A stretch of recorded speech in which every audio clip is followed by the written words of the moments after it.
Bueno, entonces empezamos a hablar de estructuras. Vamos a empezar con los conceptos necesarios para estructuras. Recuerden que para hablar de estructuras es necesario entender los conceptos previos de cuerpo rígido. Entonces vamos a empezar a hacer un análisis conceptual. Entonces recordemos o tengamos presente que las estructuras corresponden a la unión de varios cuerpos rígidos o están constituidas por varios cuerpos rígidos. Dice que estos cuerpos rígidos que la constituyen pueden estar clasificados o se clasifican en elementos uniaxiales, en elementos sometidos a dos fuerzas y los elementos multifuerza. ¿Qué son los elementos uniaxiales?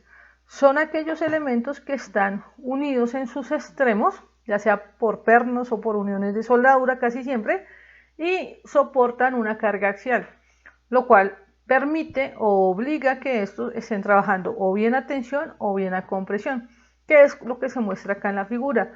Notemos que aquí en la figura se observa que tenemos dos elementos. Uno está trabajando a tensión y el otro a compresión. ¿Por qué ese está trabajando a tensión? Porque está unido en sus extremos, ya sea que hay un perno o una unión de soldadura.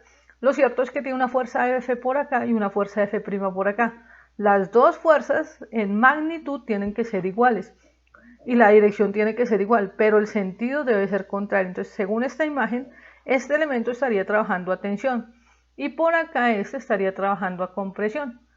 Noten entonces que cuando hablamos de elementos uniaxiales, las fuerzas tendrán que ir o bien a tensión o bien a compresión.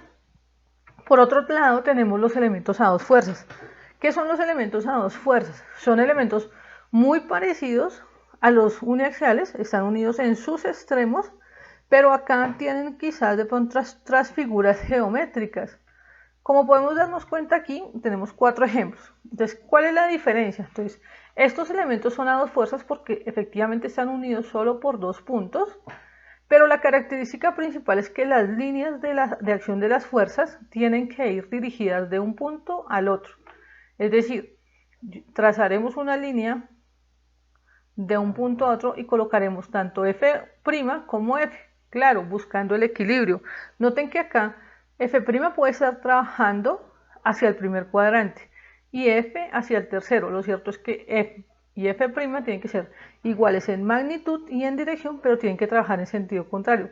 Por otra parte, este mismo elemento, debido a ciertas condiciones de carga, también podría manifestar este tipo de condición. Es decir, que F' no esté hacia el primero, sino hacia el tercero, lo que obligaría a que la fuerza F vaya hacia el primer cuadrante. Volvemos a lo mismo, para mantener el equilibrio.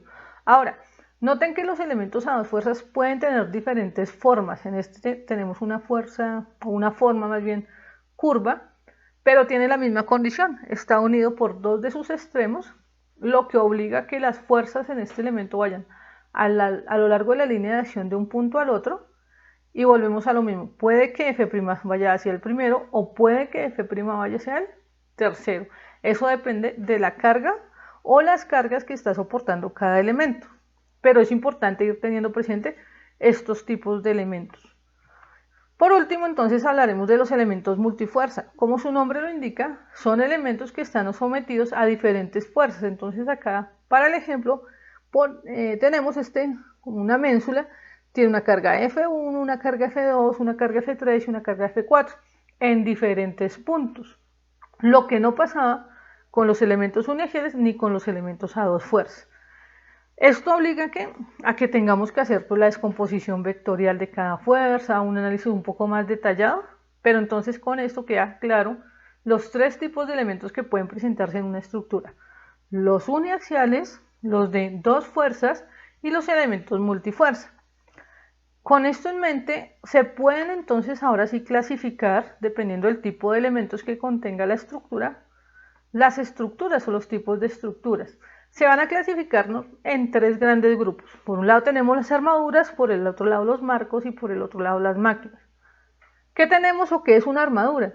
Las armaduras son estructuras que están diseñadas para soportar cargas y por lo general son estructuras estacionarias. Pueden ser los puentes, por ejemplo, que vemos a diario, los puentes vehiculares, pueden ser las armaduras de techo por ejemplo, para los estadios. Esos son armaduras. ¿Y qué condición o qué característica principal tiene una armadura? Que están unidas solo por elementos uniaxiales. Es decir, que cuando nosotros analizamos una armadura, será necesario determinar o identificar cómo está trabajando cada uno de sus elementos. Es decir, si están trabajando a tensión o a compresión, porque esto va a permitir más adelante, desde la resistencia de materiales, determinar el material y el área transversal de cada elemento. Continuando, entonces tenemos los marcos o los entramados. Lo mismo, están diseñados obviamente para soportar cargas. También son estructuras estacionarias, es decir, están fijas, por decirlo así. Dice que en este caso ya no están unidos, o más bien ya no están solos conformados por elementos uniaxiales, sino que también podrán estar conformados por elementos a dos fuerzas y por elementos multifuerza.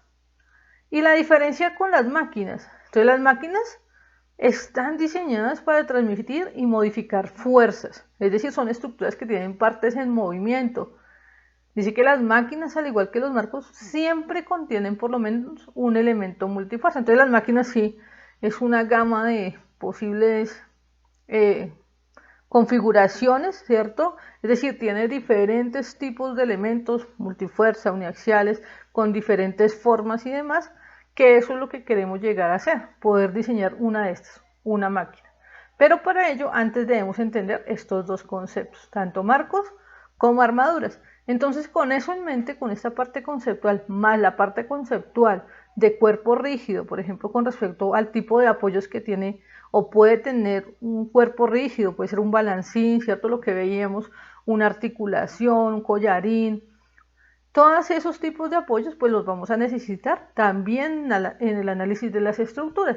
Entonces con eso en mente, ahora sí continuaremos haciendo ejercicios aplicativos que nos ayuden a entender mucho más o mucho mejor la metodología para solucionar este tipo de ejercicios.